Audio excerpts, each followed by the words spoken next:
Hi, it's Anna. Welcome back to Books on the Go. I'm here with a July wrap-up, a little bit belatedly, but I had a funny reading month. There was a week or two we were away in Switzerland and with the kids on school holidays and very active hiking and things that was, with my fear of heights, was a little bit confronting, but really fun, not conducive to reading. So that was a setback, but I've been able to pick it up since then and finished a few books. So we'll go through them. I don't think these are in any particular order, but we'll just kick off with this one, which is Murmur by Eaves.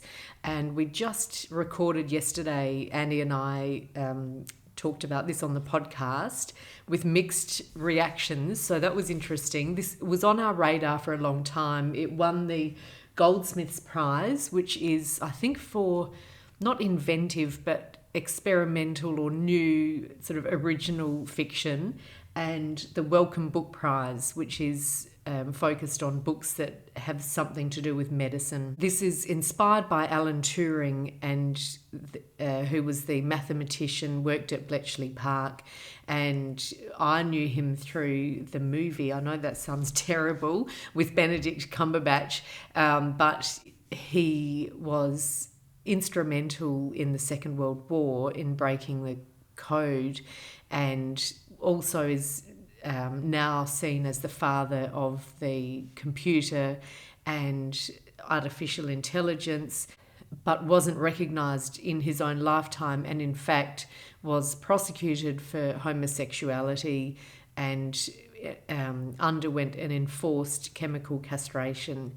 And he died, I think, in about 1954. So his focus is on the period where he went through the chemical castration and takes that as the sort of inspiration for the story, but it's fictionalized. So you have Alec Pryor as the Alan Turing character, and in the novel he writes letters to his friend Joan, who I think is inspired by Alan Turing's friend June, who he worked with at Bletchley Park, and I think was engaged to, or in the book he's engaged to Joan at one point, but it doesn't go ahead.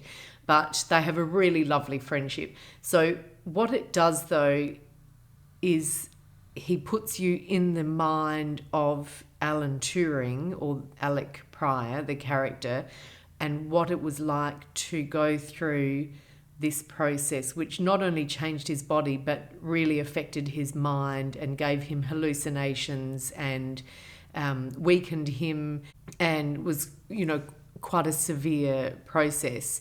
And so it's quite challenging to read, because not only is he was also a genius. So you're in the mind of a genius with very high level thoughts and ideas and things that stop you in your tracks and you have to concentrate on, but also what's happening can sometimes turn out to be a dream or a hallucination, or a memory, or it's quite it wrong foots you all the time. So it starts off with him with journal entries, and you get a sense of how this came to pass and the story of when he picked up a young man at a fair, and that's fairly straightforward.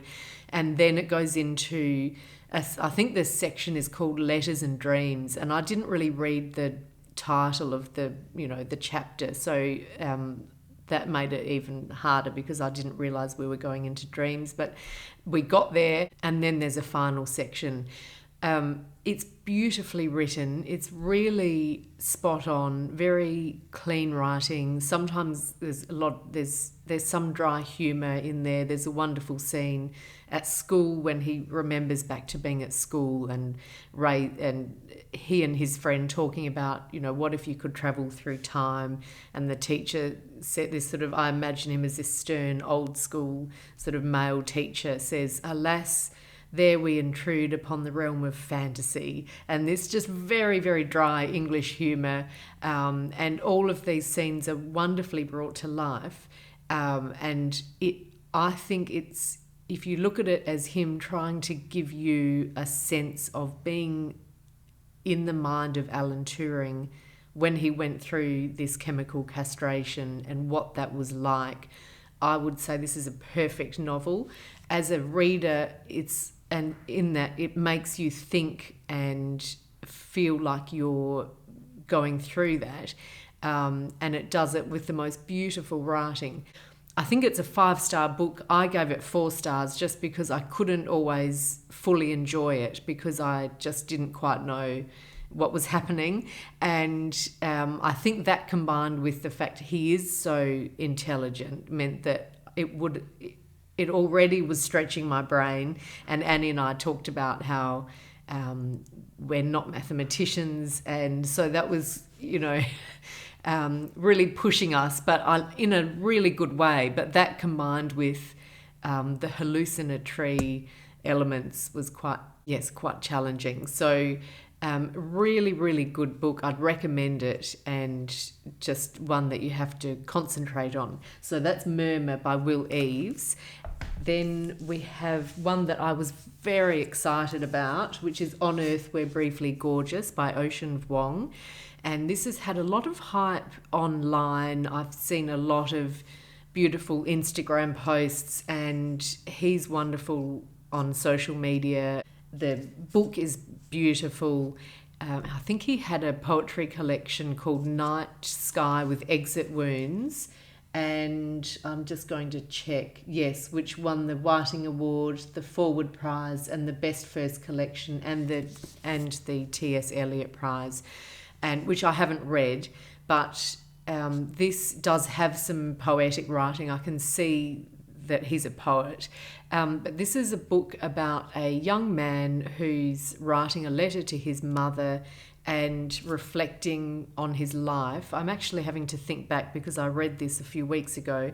And so it's in the form of, it's written in the second person. His mother can't read, so that's a poignant element, I suppose. And he is just going back over his life and including a relationship that he had with another man who he met. I didn't love this as much as I expected to. I found it didn't come together as a novel for me. It was in parts really beautifully written, and very well observed. There were some really specific details and observations that I thought were, sometimes bittersweet, sometimes moving, and I really liked that. So there were lots of elements that I liked, and he was a sympathetic character, but I just didn't, it was a bit jumping back and forth. It was a bit messy for me, and it didn't have that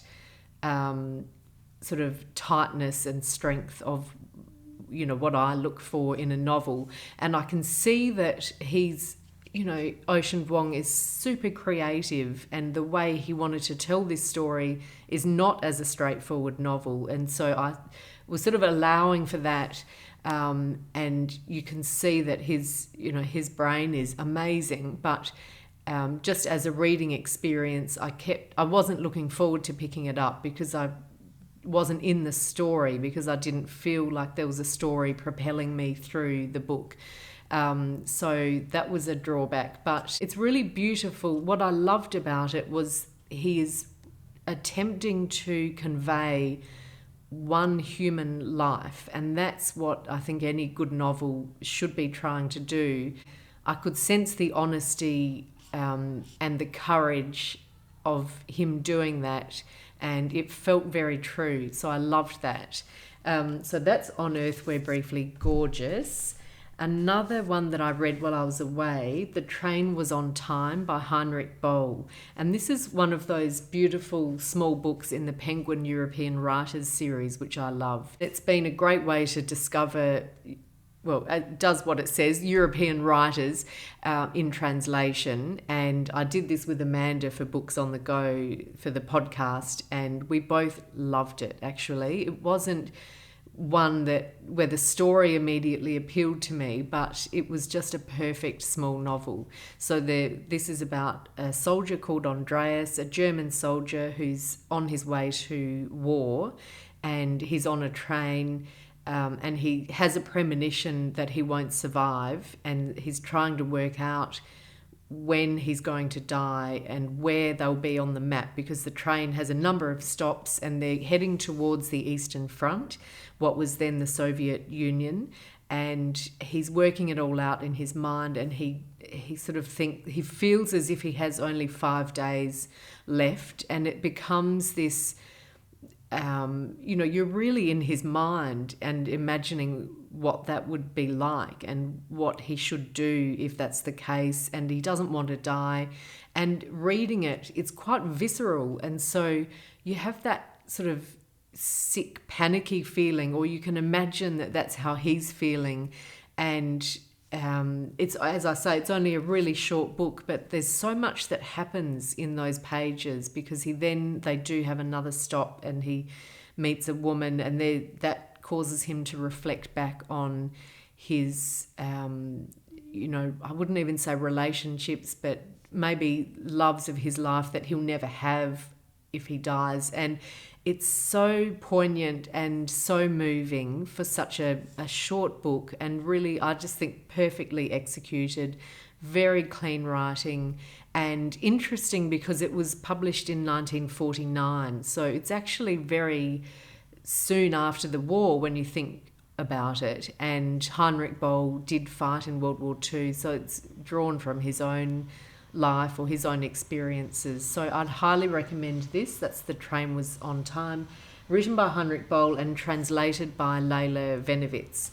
And another one that I absolutely loved was A Thousand Ships by Natalie Haynes, and this is a retelling of the Trojan War from the women's point of view. I met Natalie Haynes in London, and then we just did an interview with her for the podcast last week, and we talked about this book, and I really, really loved it. I feel like this is the Greek myth retelling that I've been waiting for, so that's how I've been talking about it. But it's almost like Goldilocks, where I tried The Silence of the Girls and I liked that, and I thought that was very strong as a novel, but I didn't feel like I was in ancient Greece. I felt as if I was in northern England, and I didn't get a lot from the Briseis story. I thought Achilles was more of the star of the show, and I loved that anyway, but it was just, I didn't love it. I wasn't moved in the same way as I was expecting to be. And Circe I really enjoyed, and it was beautiful and lyrical, but much more episodic, so it didn't have that dramatic tension of a novel. And this is just, it's both. It's epic. You can read it just as a great novel with lots of family drama, and of course all the wonderful characters, and the tragedy and the epic adventures.